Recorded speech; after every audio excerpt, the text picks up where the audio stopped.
Ornithopter. Based on some of history's earliest flying machines, the free-to-cast O2 Flyer is one of Magic's most recognizable cards, first printed in antiquities and still receiving reprints to this day.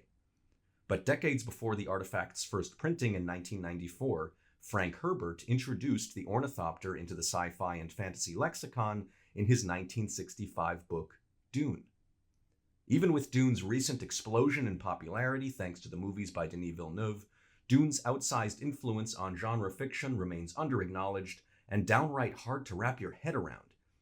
With its giant sandworms, scrying and fortune-telling, and its recent forays into the aesthetics of outer space with Unfinity and Edge of Eternities, Magic the Gathering owes as much to Dune as anyone, which begs the question, are we ever getting a universes beyond Dune? Hi, my name's Alessio, I'm a 15-year Commander player, and I hate Magic's Universes Beyond sets for the simple reason that I love making custom cards based on outside characters and stories. And it's not just me. If you're unfamiliar with Star Wars The Gathering, do yourself a favor and give it a look. It's a series of fan-made sets totally committed to synthesizing the characters and story of Star Wars through Magic mechanics that has been free to print out and draft and play for years. When you look at the work and love put into Star Wars The Gathering and so many other fan projects, it's pretty clear what's going on. The community invented Magic crossovers, and Wizards has stolen it just so they can sell it right back to us. That's my rant on that. If you don't like it, please yell at me in the comments and boost this video's algo. Everyone else, buckle in, because if Universes Beyond Dune is inevitable, I'm claiming it for the fans today, and I've got a Spice Hoard's worth of custom Dune cards to prove it.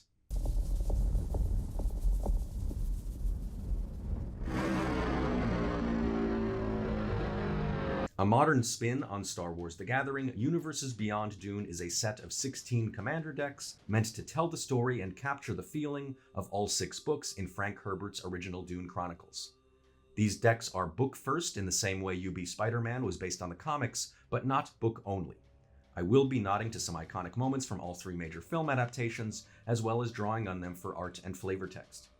This won't be too noticeable in our first 4 decks, since all 3 adaptations are very faithful to Book 1 in their own ways, but if you want to be sure to catch every reference you can, grab a book reader buddy, and they'll be delighted to fill you in on anything you miss. Disclaimer, I haven't playtested these decks, nor do I claim to be a skilled designer of Magic cards or environments, but my intent here is for these decks to have interplay with one another, to build on a core series of mechanical themes just as the books build on their literary themes, and to present a convincing vision of what Dune could look like in Magic the Gathering. I'm also shooting for them to feel as close to boxed Commander Precons as possible, prioritizing fun and variance over game-warping cards and optimized lines to victory. I'm designing 32 original cards for each deck, and filling out the rest of the 99 with existing cards that play into the given theme, while doing everything I can to minimize breaking the immersion through flavor mismatches. No cards called Llanowar, whatever, or Urza's Blah. Wizards and ogres are okay in moderation, but no Vidalkins, no angels, no zombies, or any other fantasy life forms that don't exist in Dune. Today I'm going to be breaking down my design for Harkonnen Hubris, one of 4 decks based on the major factions in the first book in the Dune Chronicles, or Dune Part 1 and Part 2 if you're a movie person. This deck aims to capture the depravity of House Harkonnen and the cruel and underhanded tactics they employed to dismantle House Atreides in the first book and film. Because of the theft theme, this deck also spotlights the smugglers and mentats, who steal contraband and their enemies' plans, respectively. Harkonnen Hubris is a black-red deck, the Rakdos color combination. For every deck in the series, I chose colors that matched the faction at a philosophical level, while also tying those colors to wider cultures and factions in the Dune universe. Black, the color of ambition, here definitely represents the greedy and ruthless Harkonnens, as well as their use of twisted mentats and their tenuous alliance with the black-aligned Sardaukar legions, who we'll get to in a later video. Black is also the color most closely tied to discard and cards with harmful drawbacks, both of which are central to this deck's game plan. And red, the color of action, represents the other side of the Harkonnens, mindless rage and impulsiveness. While the perception of the Harkonnens as insane and maniacal is largely a product of the David Lynch film adaptation as well as Villeneuve's depiction of Feyd, the books are clear that the Harkonnens are undisciplined and driven by lust and hunger. If you watched our Atreides Acumen video, you also know that we're using red to represent the Atreides. So this color also represents the burning hate these two noble families have held for one another for generations. The Rakdos colors together suggest a faction that is indulgent, reckless, and holds nothing sacred other than its own victory. While I've of course developed some of my own mechanical innovations to bring Dune to life in Magic the Gathering, I've tried to primarily draw from existing playstyles and mechanics, as official pre-constructed decks tend to revive and build on past concepts rather than introducing their own brand new ideas. The primary Harkonnen mechanics are self-discard and changing control of permanents through stealing your opponent's best cards and donating harmful cards to them in return. Self-discard is a flexible theme with a wide variety of enablers and payoffs in the deck. One of our most versatile and flavorful discard enablers is Connive, which allows your Harkonnens to become better attackers and blockers while you sift through your deck and sculpt the perfect devious plan. Send word to Katie Prime to begin selling our spice reserves. But slowly. And the vermin. Kill them all. Payoffs can come either in the form of the Rakdos mechanic Hellbent, which turns on when you have no cards in your hand, or through abilities like Flashback or Madness, which allow you to cast cards you've discarded. And man, if all three of those keywords don't perfectly sum up the Harkonnens' obsessive greed and grudge against the Atreides. Theft and donation is a theme I'll return to several times in Universes Beyond Dune because of how frequently Frank Herbert's characters infiltrate enemy factions and backstab their own. And no faction does this more gleefully than the Harkonnens, who turned Dr. Yue against the Atreides and sent disguised agents to assassinate targets from within. Many cards in Harkonnen Hubris have abilities that turn on or scale based on which and how many players control permanents they don't own, be that because you used a treason effect, played a card that moves around the table, or cast a card stolen from an opponent's library. Prescience is a keyword of my own design that appears across all the decks in Universes Beyond Dune. Featured primarily on Advisors, the creature type representing the Bene Gesserit and Mentats, permanents with Prescience allow you to look at the top card of your library at any time, and the top card of the library of any player who doesn't have a permanent with Prescience. This is a reference to how two characters with Prescience, such as Paul Muad'Dib and Edric the Guild Navigator, cannot see what the other is doing and thinking in their visions of the future. Prescience has a very specific meaning in Dune related to seeing the future, but it's here a catch-all for a variety of mental techniques in Dune, such as Mentat projection and Bene Gesserit truth sense. Spice tokens are another original mechanic for Universes Beyond Dune, representing the all-important spice melange. Spice are artifact tokens that can be tapped and sacrificed to activate 3 simultaneous abilities: gain 1 life, scry 1, and put a land from your hand onto the battlefield tapped. In a world where everything seems to make food and clues and treasure, and artifact tokens have completely reshaped how we play Magic and Commander in particular, we would expect nothing less from the most valuable substance in the known universe. With all that preamble out of the way, it's time for the moment you've all been waiting for, the card-by-card deck breakdown. Our face commander is none other than the Baron Vladimir Harkonnen. He's 3 black-red for a 2/6 human noble with flying and haste. The flying represents how Vladimir floats around on his suspensors, and we gave him crazy high toughness because of how many tries it took to kill this mofo. At the beginning of combat on your turn, the Baron connives X, where X is the number of players who control a permanent they don't own, basically a retelling of the very first chapter of the book, in which the Harkonnens talk about turning Dr. Yue to their side and connive about it. And whenever the Baron deals combat damage to a player, you gain control of a creature that player controls with power less than or equal to the number of cards you've discarded this turn, and you sacrifice that creature when the Baron leaves the battlefield. This version of the Baron gives you both setup and payoff for all your synergies, but you need to put just a little work in to set your evil plans into motion. Or you can use the deck's lower to the ground backup commander, Feyd Rautha Nabaron. Feyd is 3 hybrid red-black mana for a 4/4 human noble. He gives the first card you discard each turn Madness with a Madness cost of red and black, and he allows you to put that to use because whenever he deals combat damage to a player, you and that player each discard a card. Bad for them, upside for you. And he's sure to get through in combat if his Hellbent ability is active. As long as you have no cards in hand, Feyd gets the dreaded First Strike Death Touch combo, a nod to his sneaky poisoned blades.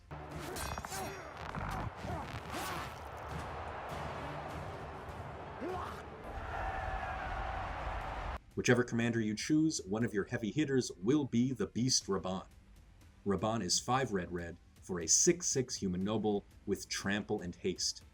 Whenever Raban deals combat damage to a player, that player exiles that many cards from the top of their library, and when one or more cards are exiled by Raban's ability, you may discard a card, and if you do, you may cast one of those cards without paying its mana cost. Not a very precise tool, but a powerful one. Piter de Vries' Twisted Mentat shows how the new prescience mechanic can be used to hurt your opponents rather than just helping you. He's black for a 1/4 human advisor with prescience. By tapping him and paying a black, each player may discard a card. Each player who doesn't exiles the top card of their library and loses life equal to that card's mana value. And whenever the ability of Piter de Vries exiles a card, you may cast that card until end of turn using mana as if it were mana of any color. In typical black mana fashion, you're offering your opponents 2 bad choices, kind of reminiscent of that Doctor Who villainous choice ability, but I wish that they'd hid that in abilities like this rather than announced it with that keyword. Dr. Wellington Yue, Traitor, lives on your opponent's board, but slowly, invisibly brings your opponent closer to ruin. He enters the battlefield under the control of a player of your choice, he can't block or be sacrificed, and whenever his controller casts a non-creature spell, they discard a card, and if they don't, he deals 3 damage to them. I say them and his controller because while in most cases you are looking to put him on your opponent's side of the field, he can trigger your own discard payoffs. We have a few more legendary creatures who may be a little obscure to film watchers, including Yakin Nefud, Opportunist, a 2/2 human soldier for 3 and a black. Whenever one or more creatures attack you, Yakin Nefud connives. He says other creatures you control get -2/-0, and whenever you discard one or more cards, tap him, then you may have target player gain control of him. Uman Kudu, Guard Captain, is 4 red for a 4/4 human soldier with menace.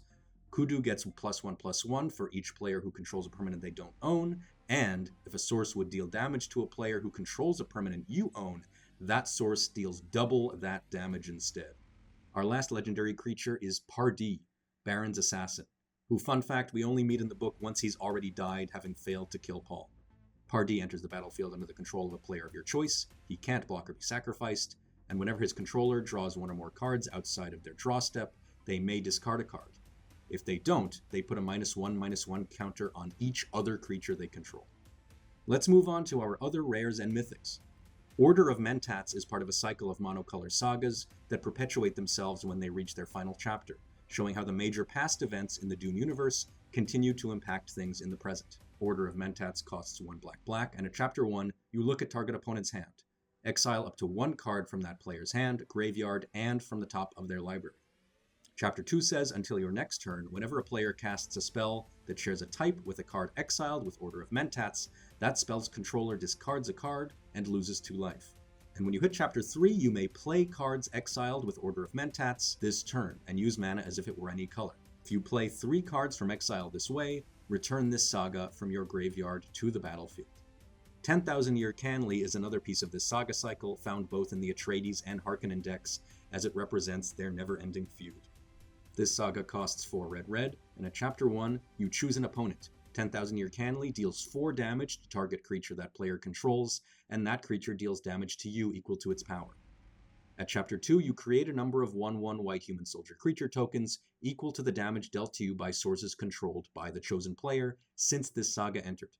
And at Chapter 3, if you control more creatures than the chosen player, draw 3 cards, then exile this card and return it to the battlefield under the chosen player's control. Brutal Subjugation, contrary to its name, is a big fun board wipe. It's a sorcery for 6 black-red, and it says choose up to X permanents where X is the number of cards you've discarded this turn.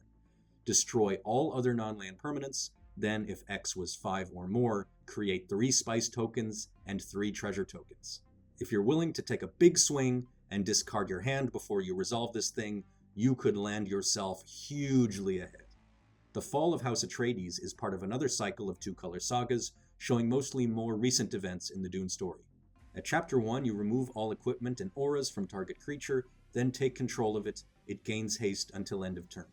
That first clause may seem a little unnecessary or out of place, but it's a flavorful reference to how the Harkonnens had to remove Dr. Yue's imperial conditioning before they could bring him over to their side. At Chapter 2, each player sacrifices a creature. If you didn't own the creature you sacrificed, repeat this process. And at Chapter 3, each player discards 3 cards, then you draw a card for each player who has no cards in their hand. Baron's Command is a sorcery for 2 red-black, and like all commands, it says choose 2, with the options being each creature you control connives, exchange control of 2 permanents that share a permanent type, Baron's Command deals damage to you and to target opponent, equal to the number of cards in each of your respective hands, and until end of turn, target creature gains. If this creature would die or be put into exile, return it to the battlefield under your control. These should all be self-explanatory given the themes of the deck, except perhaps that 4th ability. Note the wording. The creature returns to the battlefield under your control, even if it was a creature you stole from an opponent temporarily. Arena of Harko, everyone's favorite scene from the Villeneuve movies, is this deck's rare ability land. Tapping for colorless, or for 2 black-red and tapping it, target creature you control connives. Then if you've discarded 3 or more cards this turn, creatures target player control block this turn if able. And our last rare is Military Parade, a sorcery for 1 red-red. Each player may discard their hand.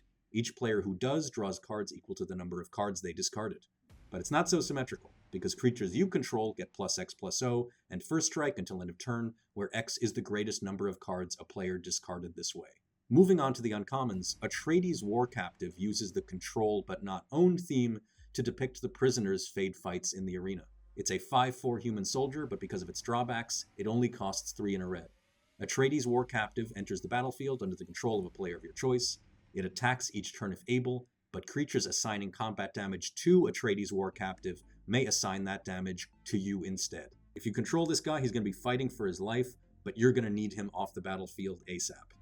Baron's Pet is a character that actually does not appear in the books, but it's an iconic enough moment from the movie to earn a spot. For black and red, you get a 1/2 spider horror with Death Touch. Whenever an opponent casts a non-creature spell, target creature you control connives.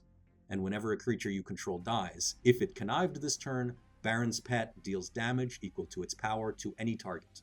So you can either pick something off with Death Touch, or if it gets a little bigger, you can throw that at someone's face. Burn the Remains is an instant for 2 in a red.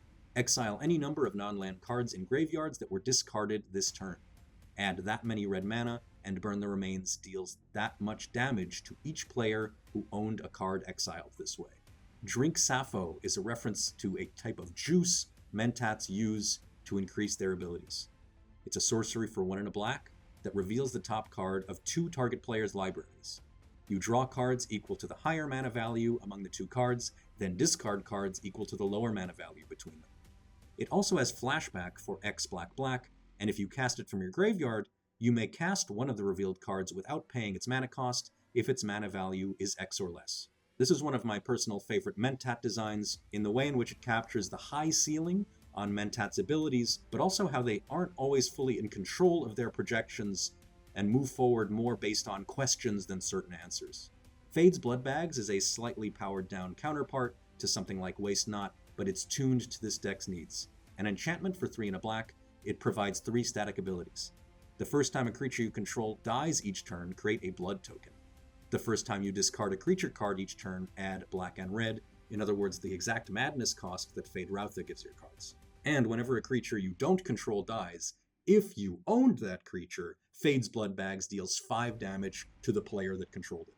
Smug Spice Smuggler, see what I did there, is a 3/2 human rogue for 2 red. When Smug Spice Smuggler enters, gain control of target artifact and all other artifacts with the same name as that artifact. Looking at you, Spice tokens.